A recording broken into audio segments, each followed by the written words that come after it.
8:33 in the morning here on Upfront. I'm Kat Brooks. And I'm Jeannine Etter.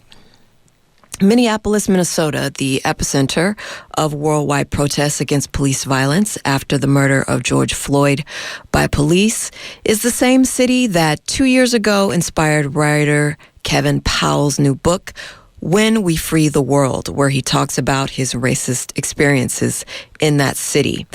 Also, his book touches on issues of family, community, parenting, education, the legal system, racism, sexism, love, mental health, and violence in all forms, and is being released on Father's Day.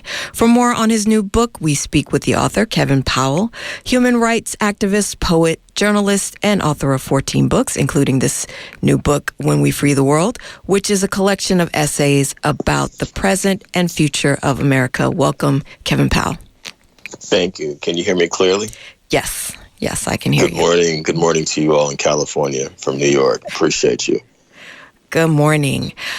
So you say that Minnesota inspired this book, the epicenter of the worldwide protests against police terrorism. Can you talk about your experience in Minnesota 2 years ago? Oh, my gosh. It was utterly insane. My wife and I were the victims of a crazy, racist, sexist, destructive email. And we traced it. I traced it being a journalist, and it came up with the name of someone in Minnesota.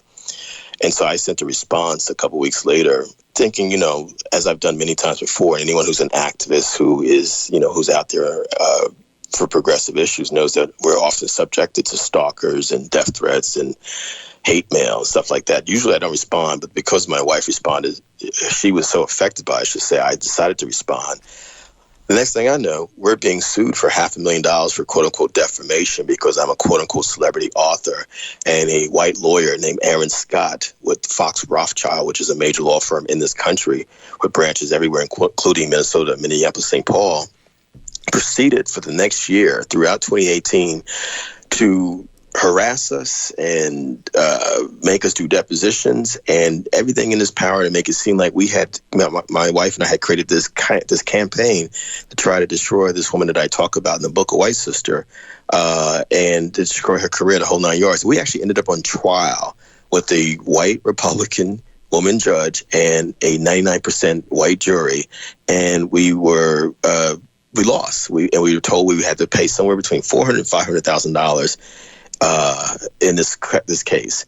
It was a classic example of the legal system being used, in my opinion, for racist purposes, was being used abusively. And so when I saw, you fast forward 2 years later, you see the white officer kneeling on George Floyd's neck for 8 minutes and 46 seconds. And then I saw the explosion of protests in Minneapolis, St. Paul. The only thing I could think about is this is exactly what I saw when I was there. Many black folks said to me privately, even white folks said to me in Minneapolis, St. Paul, they talk about Prince, they talk about how liberal Minnesota is, but it's actually called Minnesota nice. Nice on the outside, but racist on the inside. And many of those folks said that they felt that it was worse in Minneapolis, St. Paul than where they had left, places like Mississippi and Alabama.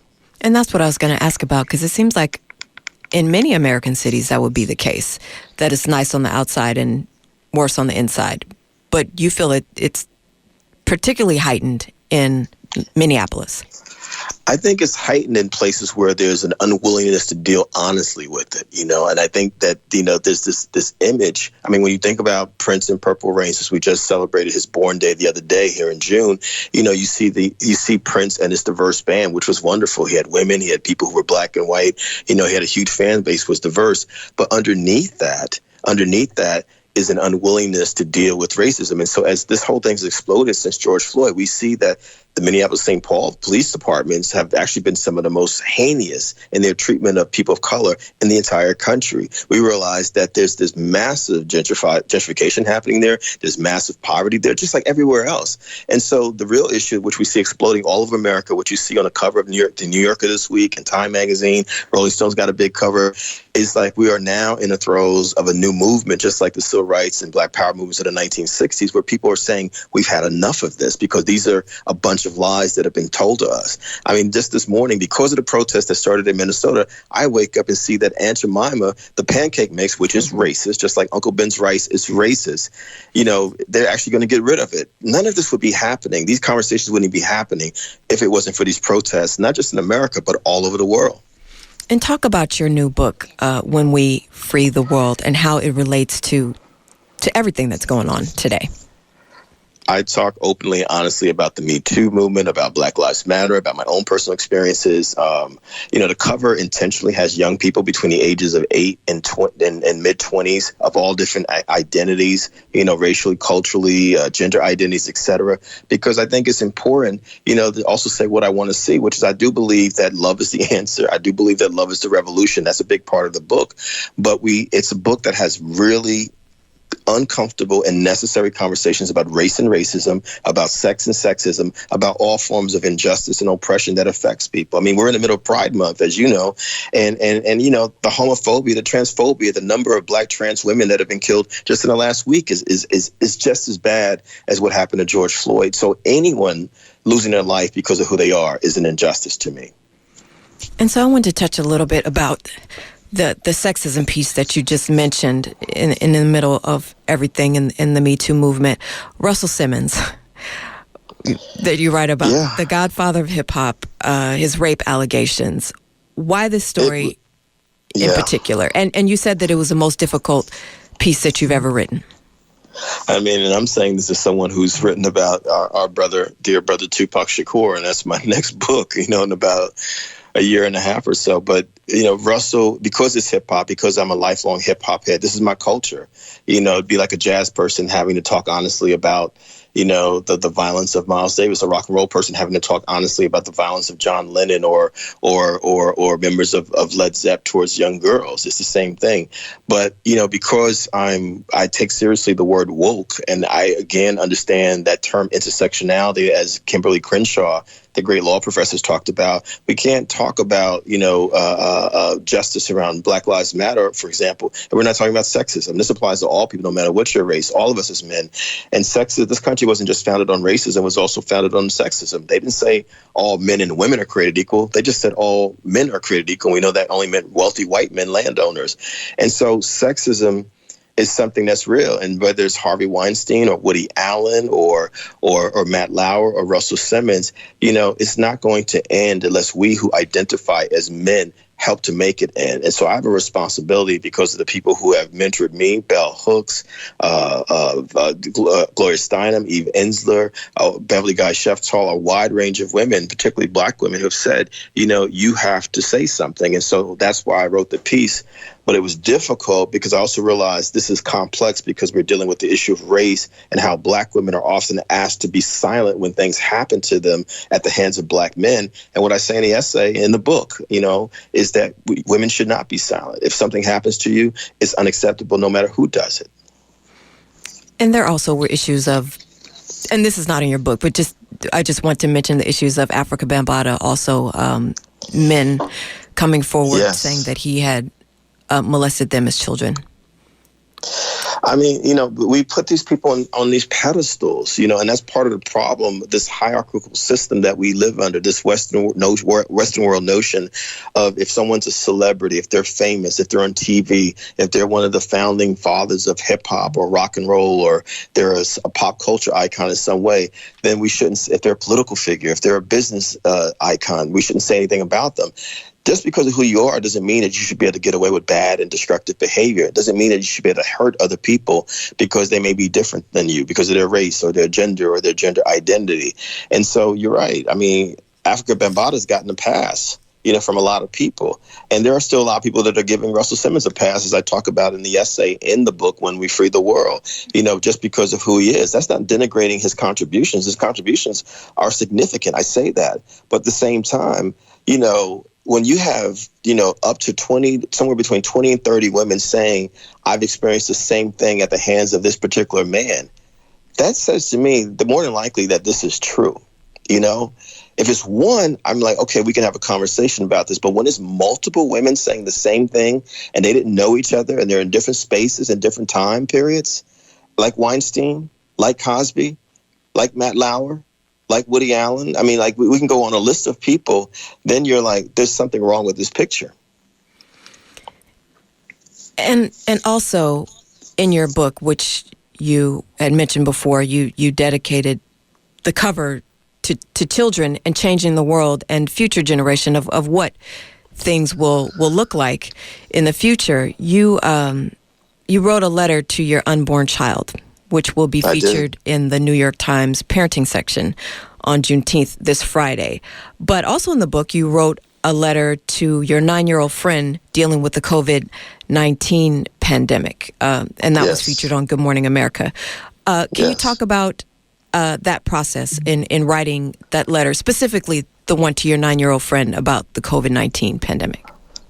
Well, interesting that the 9-year-old friend that I wrote the piece to, he's actually the little black boy on the cover who's at the very front of the group of young people. His name is Lexington. And so he and I have become friends. We talk, and his mother and I are good friends.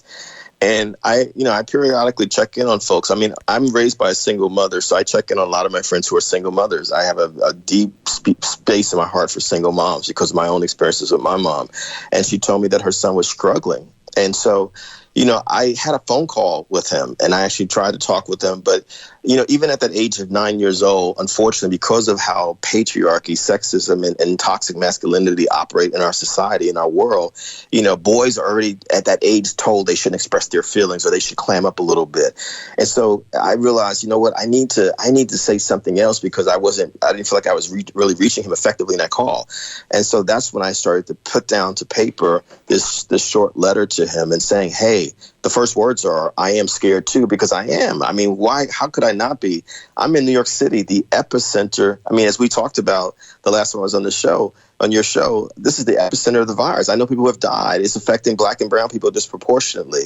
And so I had to be honest with him because I think if we really want to change this world, part of it is also having honest conversations with children, with young people, and telling them the truth. You want to know why young people are angry from the Bay Area to New York and out there, protesting in ways we have not seen in 50 years? It's because a lot of them have been lied to by adults. That's just a fact. And you mentioned that you are in the epicenter, and in that letter that you wrote to Lexington, you talked about the people that you know who have passed away from the pandemic, even a cousin.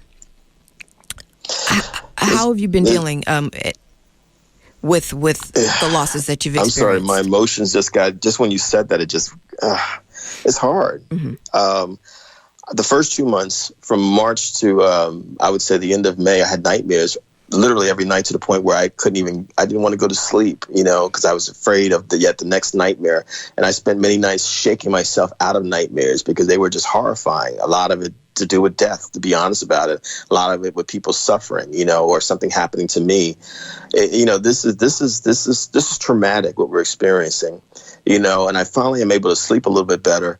But then it affected us financially, and that was again when we began this, the joke about me being sued in Minnesota, for being a celebrity author, thinking I had money, is the fact that most writers who write books, we don't really ever make any money from our books. I even posted, a couple of days ago that my first 13 books, I've made a total of $0 in royalties from all of my books combined, the first 13, nothing. The Apple Books exclusive, people ask me, why are you doing exclusive with Apple Books? Because for the first time, I actually have a contract that says I get the higher percentage of the money that comes in from the book sales. That's what I'm doing with Apple Books. You know what I mean? And so I've been affected financially and physically by this whole experience, and emotionally. And, I'm just trying to dig myself out of it because I'm just like every other person in this country. This is hard times. This is very hard times. 40 million Americans are unemployed, and not all of us have gotten unemployment or getting loans or getting, any kind of checks in the mail. I'm one of those people. I'm just grinding check to check and doing the best that I can.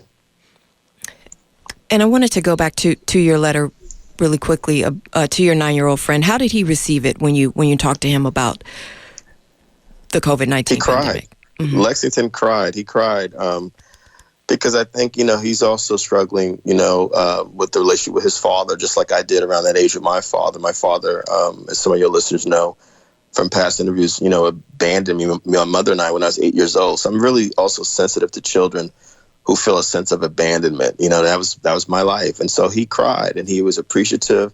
I think he was in shock, but it meant something to me because I also believe in honoring the two groups that I think about a lot. Our senior citizens are our elders, now the baby boomers, the civil rights generation folks. And I think about our children, how vulnerable they are in this world. I mean, it hurts my heart when I think about elders, the ones who are in senior homes or more specifically, nursing homes who have really died in disproportionate numbers because of the lack of concern for them, or people saying openly, well, they're older, they'll be okay. I'm like, it's just no, everyone's valuable, whether they're older or they're children. If they're 8 or they're 80, they're all valuable. And my hope is, because of this pandemic and the protests happening back to back, and I think everything is divine, everything happens for a reason, it's forcing us as a country to really re-examine our value system in a way we have not done in a very long time.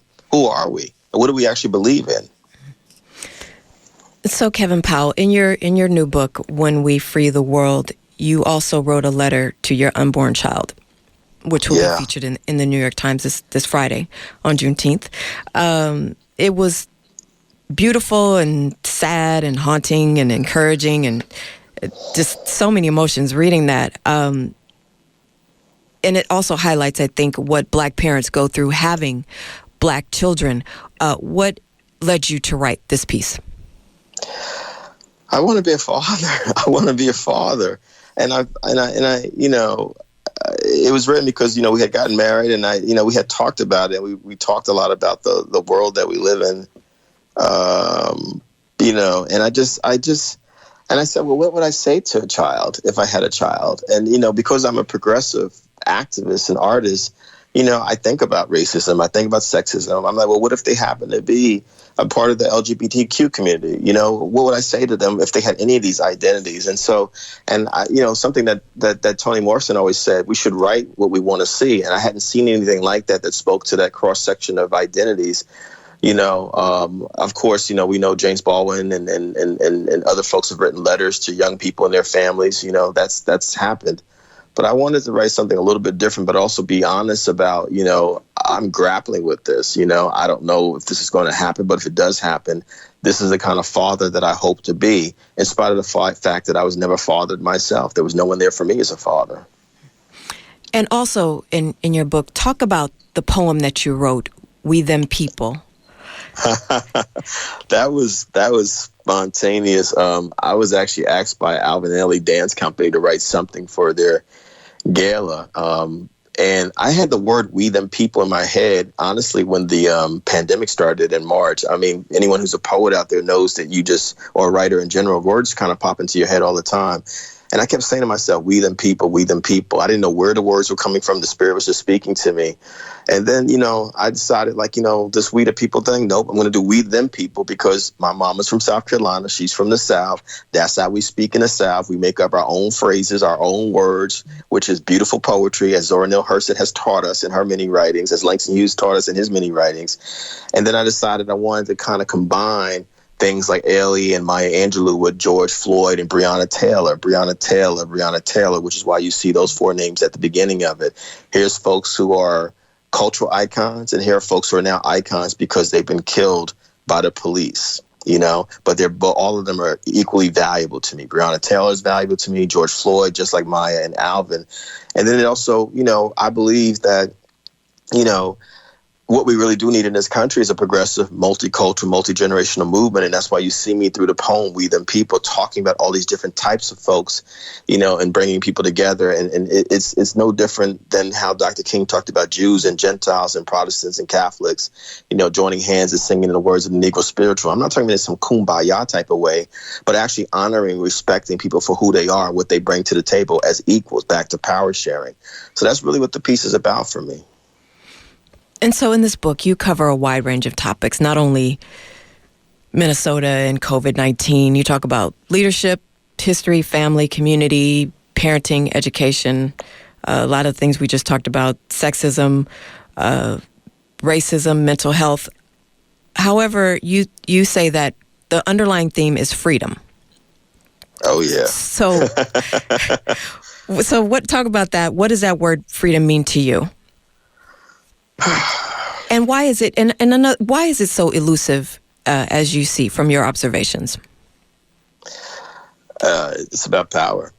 It's about power. There's an absence of it's about corrupt power that is the foundation for this country. This country is rooted in the genocide of Native people, indigenous people, and enslavement of Africans, us, African people, Black people, the oppression of women, the marginalization of many groups through its history, Italian folks, Jewish folks, Irish folks, Mexican folks, Chinese folks, Japanese folks. We can go on down a list of folks, disabled folks, because we often leave disabled folks out of the conversation.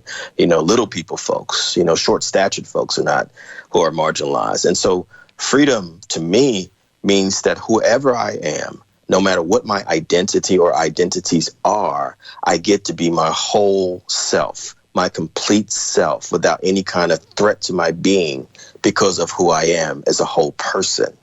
And when you can't be that, because when I go outside and I'm wondering if I'm going to be the next Black person killed by the police, that says that I'm not really free. If a woman goes out and is worried that she's going to be raped by a man, that means that she's not really free.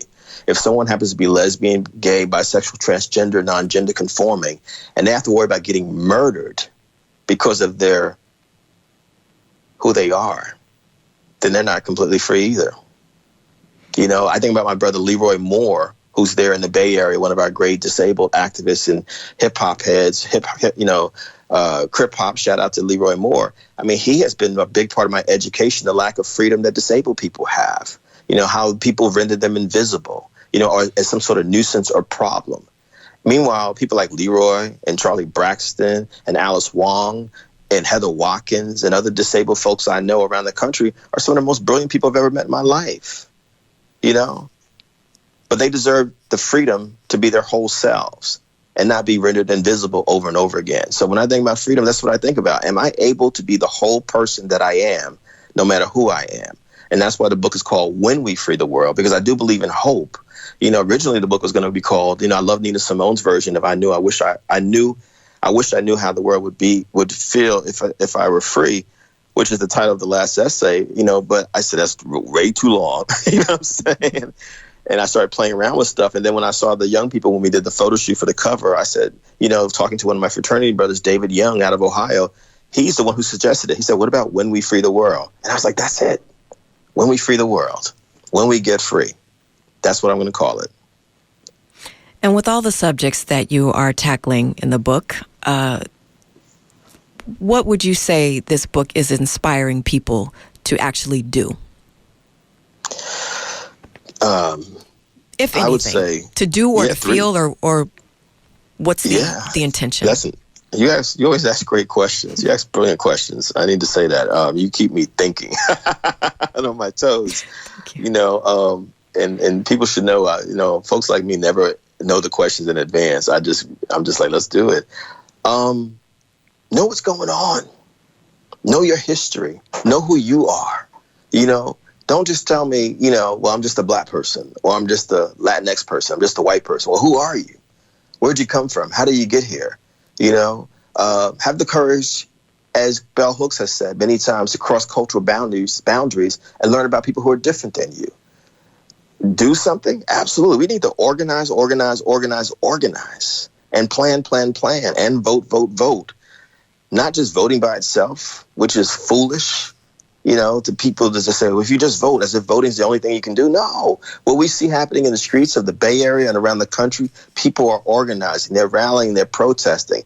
People say, well, protesting doesn't do anything. Well, actually it does, because those 4 officers in Minnesota would not have gotten arrested without all these protests. Everywhere from Hollywood to Wall Street would not be putting out statements, corporations from around the country, about racism and diversity and inclusion if it wasn't for these protests. That's a fact. You know what I mean? And so keep using your voice and keep striking blows for freedom for all of us, not just for yourself, for all of us. That's what I want people to do.